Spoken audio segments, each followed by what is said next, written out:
Saya Muhammad Guntur Semana Putra. Saya Kamsanida Mujahidah. Saya Rizky Darmawan. Saya Dimas Septiana. Saya Muhammad Fadli Al-Fajri Effendi.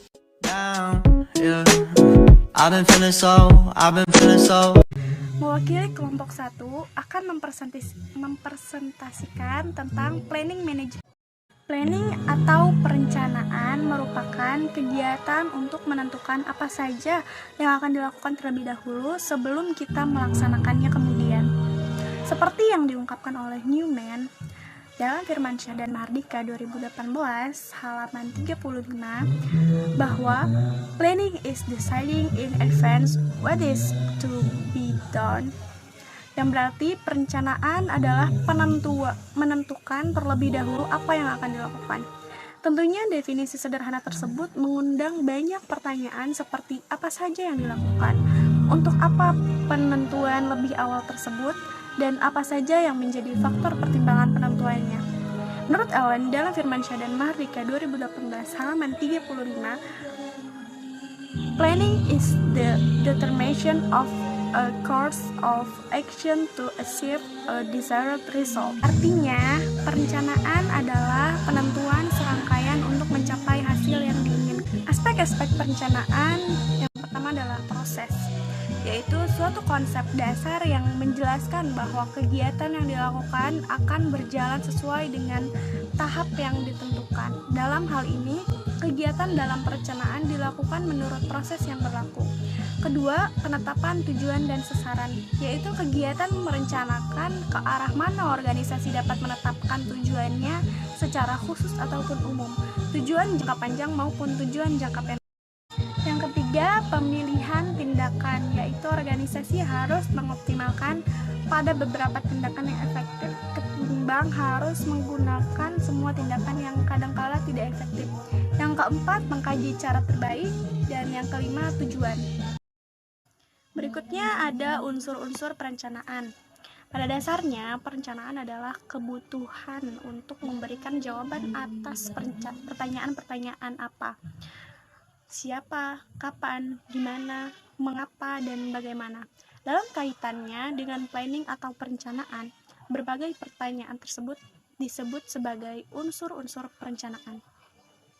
Berikutnya adalah pentingnya perencanaan. Agar bisa mencapai tujuan yang dikehendaki, organisasi perlu meningkatkan kualitas penerapan fungsi manajemennya.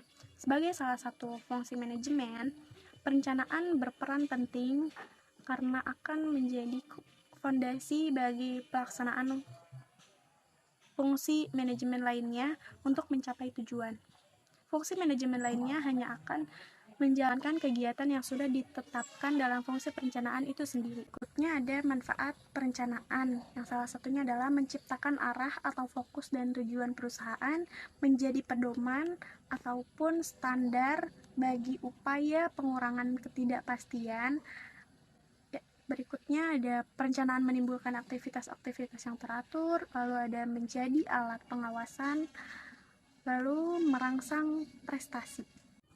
Namun demikian, perencanaan mempunyai kelemahan atau keterbatasan.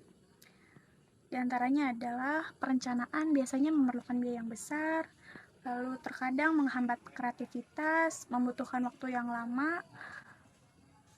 Lalu ada pendekatan perencanaan, yaitu sudut pandang yang kita gunakan dalam proses penetapan tujuan dan unsur perencanaan lainnya agar perencanaan tersebut dapat dicapai secara efektif dan efisien. Sebagai salah satu tahapan dalam serangkaian proses, perencanaan merupakan suatu cara sistematis yang disusun untuk melaksanakan suatu pekerjaan. Perencanaan mengandung berbagai kegiatan yang saling terkait untuk mencapai suatu tujuan. Dengan demikian, perencanaan juga harus disusun berdasarkan keterkaitan dan tujuan tersebut. Lalu ada perencanaan itu dapat dilakukan dengan langkah-langkah, yaitu merumuskan misi dan tujuan, memahami kondisi saat ini, mempertimbangkan faktor pendukung dan penghambat tercapainya tujuan, dan menyusun rencana. Dapat disimpulkan bahwa planning atau perencanaan adalah penentuan serangkaian ide, gagasan, dan tindakan komprehensif yang akan dilakukan untuk mencapai tujuan yang diinginkan. termasuk penentuan tujuan itu sendiri agar diketahui apa saja kebijakan hingga program yang harus dilakukan untuk memenuhi berbagai kebutuhan pencapaian tujuan dan dengan efektif dan efisien. Sekian dari presentasi saya. Terima kasih telah mendengarkan dan menonton presentasi ini. Semoga dengan presentasi ini dapat menambah wawasan kalian semua. Dan apabila ada kesalahan kata, mohon dimaafkan. Sekian, terima kasih. Wassalamualaikum warahmatullahi wabarakatuh.